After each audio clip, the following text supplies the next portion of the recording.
Beaucoup de poubelles d'ordures ménagères sont jetées chaque jour, mais vous êtes-vous déjà demandé où elles finissent leur chemin?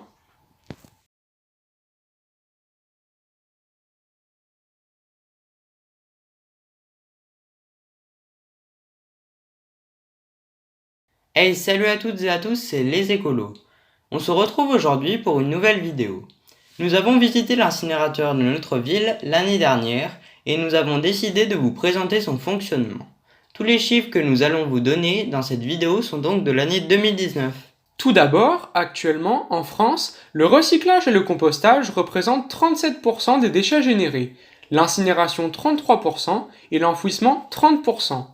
Sur l'agglomération de Chambéry, environ 45% des déchets sont recyclés et compostés, 54,5% sont incinérés et 0,5% sont enfouis parce que c'est de l'amiante et on ne peut pas la brûler.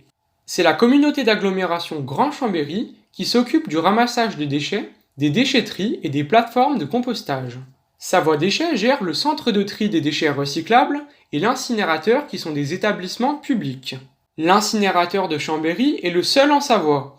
Avant, il y en avait un à Tignes, à Moutier, à Valaisan et à Gilly-sur-Isère. Ces quatre-là ont fermé parce qu'ils n'étaient plus rentables. Il n'y avait plus trop de déchets à brûler. L'incinérateur est situé à côté de la station d'épuration parce qu'il y a un lien entre les deux. On en parlera tout à l'heure.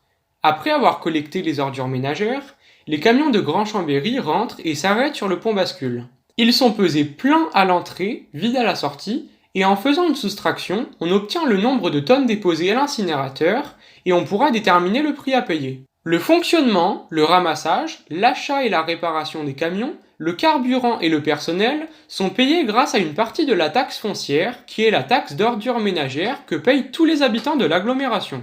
Ce budget service déchets s'élève à 14 millions d'euros par an. Des entreprises viennent aussi déposer leurs déchets et dans ce cas, elles payent à la tonne déposée. Les colonnes jaunes à l'entrée servent à détecter la radioactivité.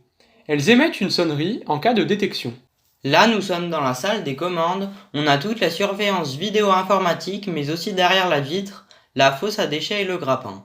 Le grappin est presque aussi gros qu'une voiture, il pèse 3,5 tonnes. Il est télécommandé par une personne qui s'assoit sur le siège. Les camions arrivent tous les matins, toute l'année, sauf le dimanche. Ils déchargent les déchets ici, où il y a les ouvertures. Plus de 400 tonnes de déchets par jour arrivent en camion en moyenne. Le pic de déchets est en hiver et l'été est la période où il y en a le moins.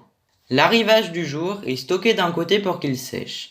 Les ordures mouillées sont plus difficiles à brûler, en plus elles font chuter la température du four.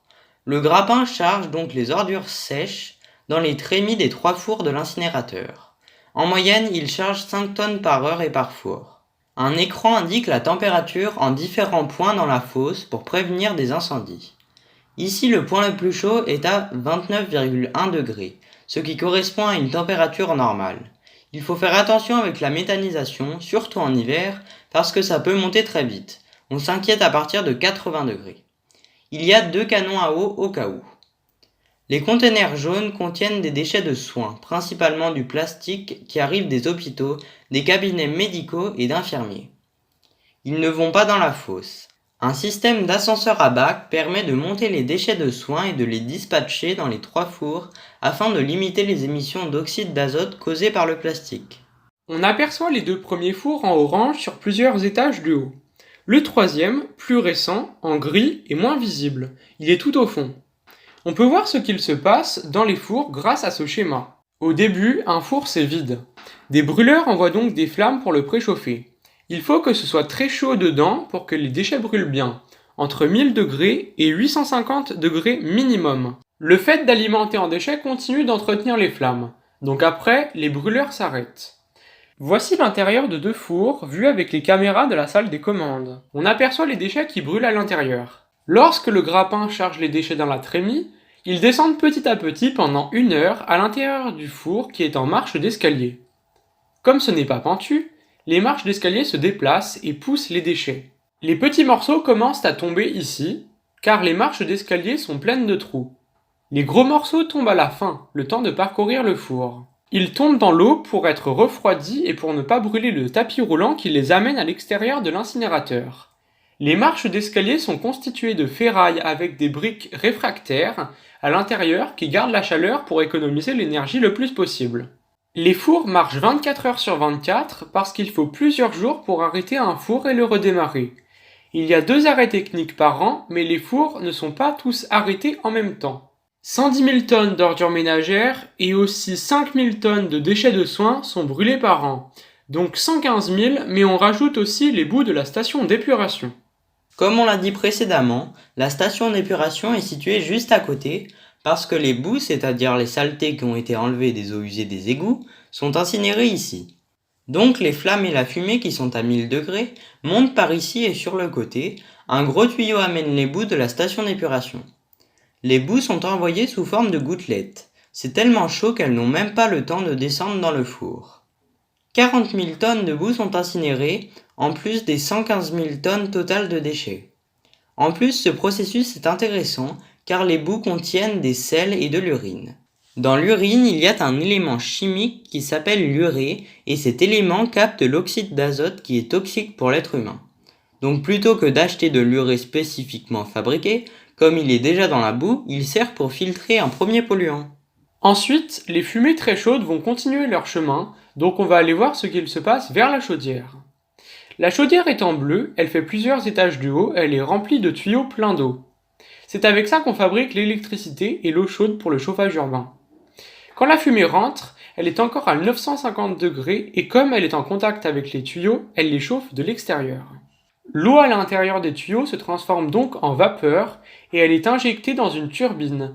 Elle fait tourner des hélices, ce qui entraîne un alternateur. Celui-ci produit de l'électricité qui est envoyée sur le réseau électrique. La turbine n'est pas comme sur le dessin, c'est le gros tuyau gris tout en longueur. L'alternateur est la grosse boîte bleue. Un tiers de l'électricité produite est consommée par l'incinérateur et la station d'épuration. Les 2 tiers restants sont revendus au réseau électrique qui redistribue. Ensuite, la vapeur ressort de la turbine, mais comme elle est moins chaude, elle est revaporisée pour l'envoyer dans des tuyaux sous les trottoirs à l'usine de chauffage urbain qui n'est pas dessinée.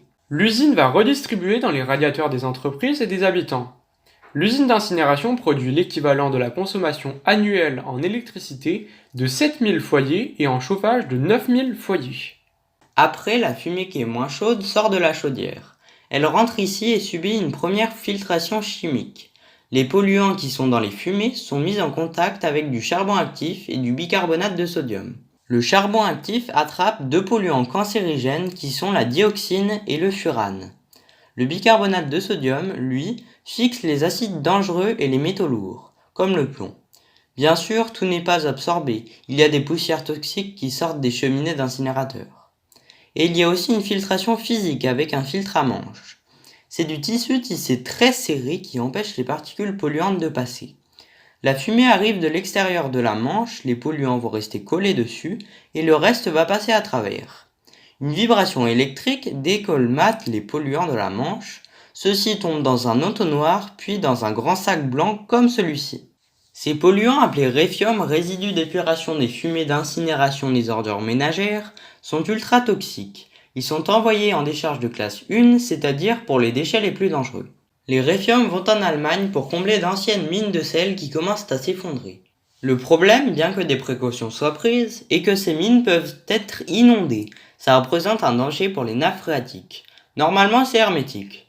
Les déchets dangereux représentent 1% des déchets de toute la France. Il y a 13 décharges de déchets dangereux en France, alors qu'il y a des milliers de décharges de classe 2 ou 3. Dans les décharges françaises de classe 1, on met certains réfiums qui ne vont pas en Allemagne et des déchets toxiques posés en déchetterie comme l'amiante. On vérifie que les fumées ont bien été filtrées grâce à des capteurs.